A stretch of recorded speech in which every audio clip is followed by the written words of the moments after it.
When people are working with their shoulders and they're trying to develop strength, mobility, or maybe they're trying to do some corrective exercise or get rid of pain or injuries, they forget a bunch of really important factors about all the different joints that are required for shoulder strength, mobility, and stability. They focus on just the shoulder, and that's not all you need. And there's two really important muscles within this complex that people almost generally never work. So I want you to stay tuned. We're going to talk about all these joints and these two really important muscles that you need to work. Greetings to all, I'm Mickey Masso. I'm the owner of SolCore Fitness. I've been in this field for almost 30 years. Actually, I think it's now 30 years. And I'm a soma therapist and a soma trainer. For those of you who don't know what that is, it's kind of like a physical therapist, but more. And it's all underneath the osteopathic paradigm, of which I've been studying for, I think, about 17, maybe 18 years. Osteopathy is all about holistic, about treating the body as it was designed, as a one interdependent, interconnected being that needs to function properly. So everything I talk about is within this holistic paradigm. So if you'd like to hear more stuff about being holistic with your body, with exercises, stretches, then I want you to subscribe to this channel. If you like this video, please give it a thumbs up. Let the algorithm know that it's a good video so others can watch.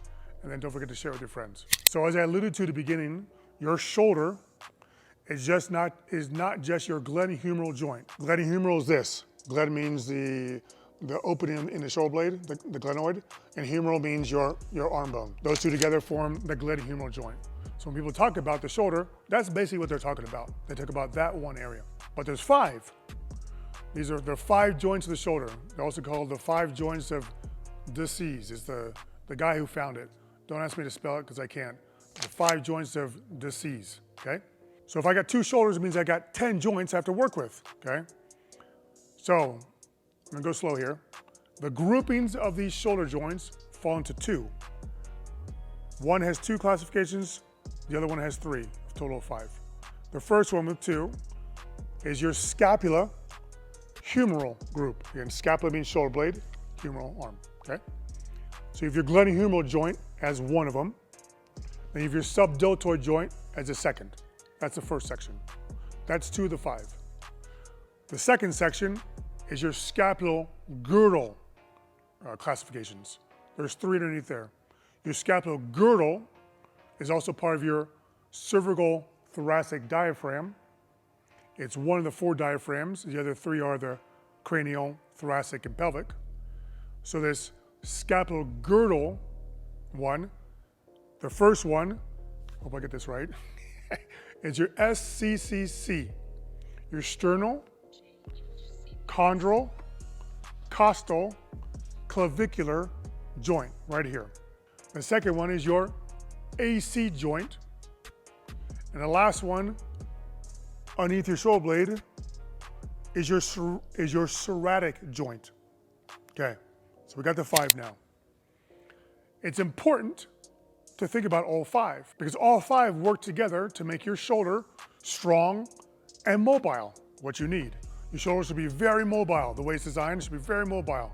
But if you have something off in these 5 joints, then you're gonna have something off in your shoulders. Because these 5 joints on each side, the 10 total, they're kind of like a hammock right on your shoulder, right? They wanna keep this nice and balanced. So if I ever got something off in my SCC on my left side, and it causes me to have some sort of thing like that, right? Well, it's gonna throw off the other side too. And when I get thrown off on my shoulder joints, then I end up with decreased strength, mobility, pain and injury. And the pain and injury doesn't have to be from the side that you have the issues. So again, if I have an issue here at my SCCC, I could end up having pain here. I see it all the time. Along with these 5 joints that I just went on about, you also need muscle.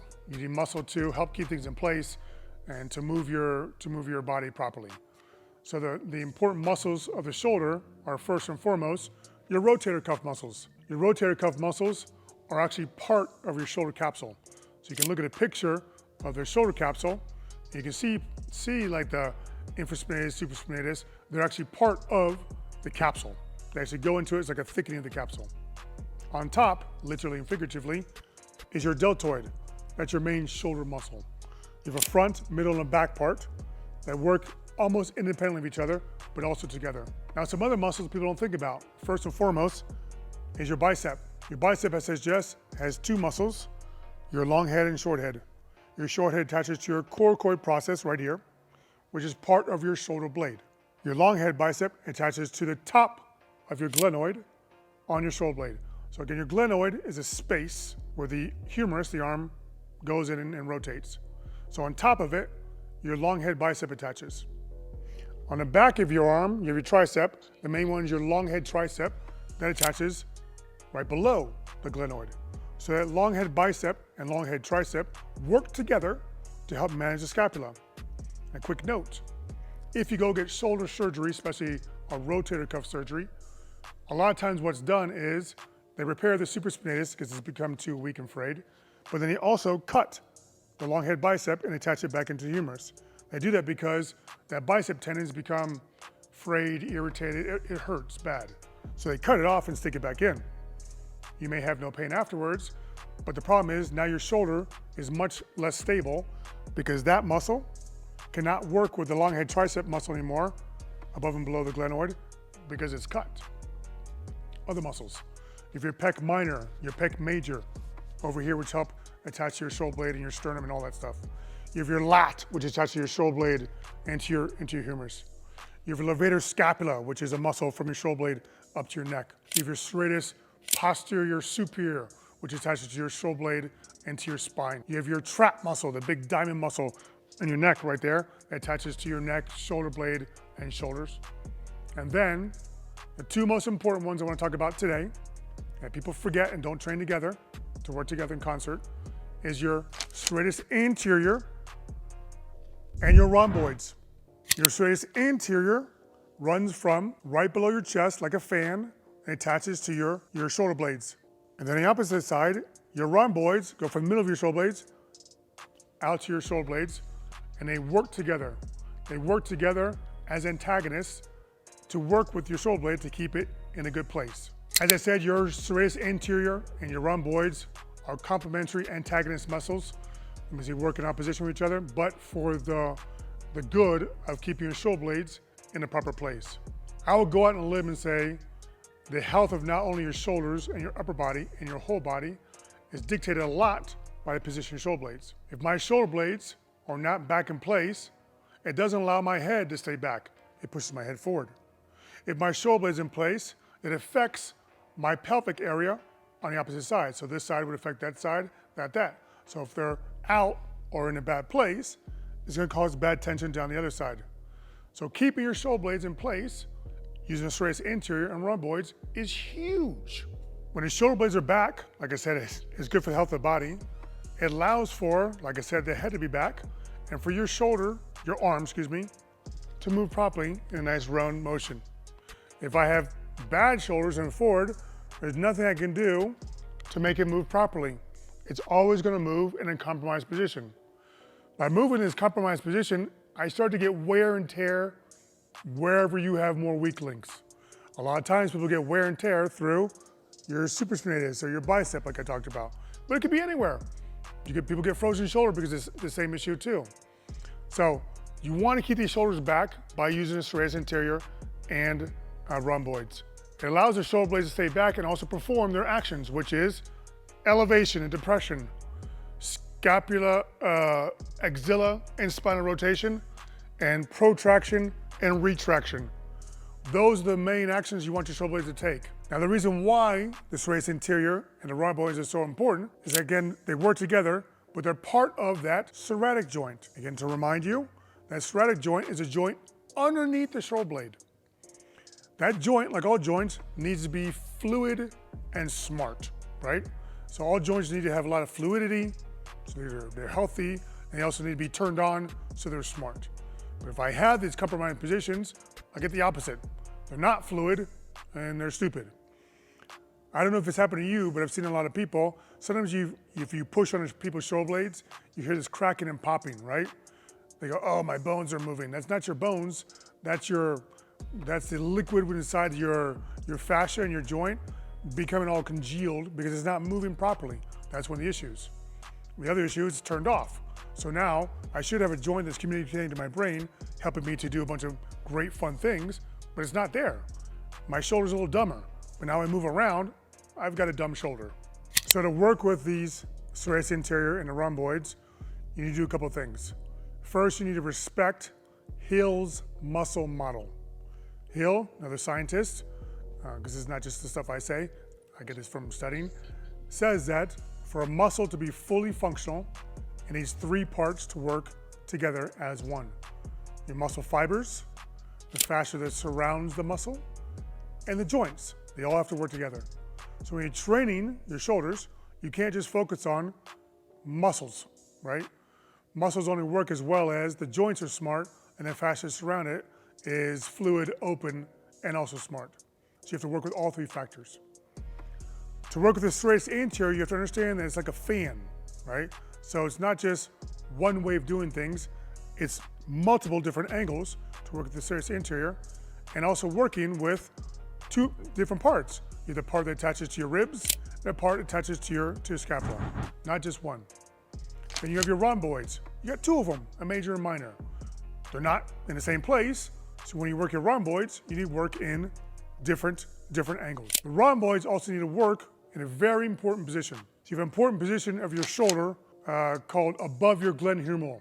So again to remind you, glenohumeral means, glen is the opening, humeral means the humeral bone. Once I get above your glenohumeral angle, and it's different for each person, it'll lock your scapula in place. So as I go back and move my arm like that, because I'm above the glenohumeral, the humerus, this bone, the humerus bone, and the scapula become like one bone. So they move together. If I'm lower than that and I move, and I'm moving just the arm, and you can feel the difference. So I feel just this moving through here. Okay, fine, that's great. But I want to work my rhomboids, because my rhomboids attach to my scapula, and you work above the glenohumeral. That is very, very important. Because you see a lot of strengthening exercises for the rhomboids or whatever, for those rhomboids, not whatever, for the rhomboids, and they're not working above the glenohumeral. So those are the 2 main muscles I want to talk about today and why they're so important. But they don't work alone. Again, I talk about holistic here. So we talked about the different joints. So you need to work in those areas of those different joints that I talked about, right? Those 5 joints. You need to work on those muscles I talked about before. But you also need to include things like your spine, right? So if my spine, if I've got this, like a more kyphotic posture, like it's overly rounded and stuck, well, you can see what that happens. That pushes my shoulders forward, my head forward. So I can work the rhomboids, I can work the serratus anterior, but I also have to work all those different aspects. That was a lot, I know that, but I hope you get a better idea of how to work with your shoulders now. And again, if you can find those exercises to work with properly, then you're gonna get a lot of results. And then you can start to add on to all the different parts that I've droned on about too. If you want help with this, then I'm more than willing to help. I can do so by a couple different ways, 3 actually. So you can join my private Facebook group if you're on Facebook.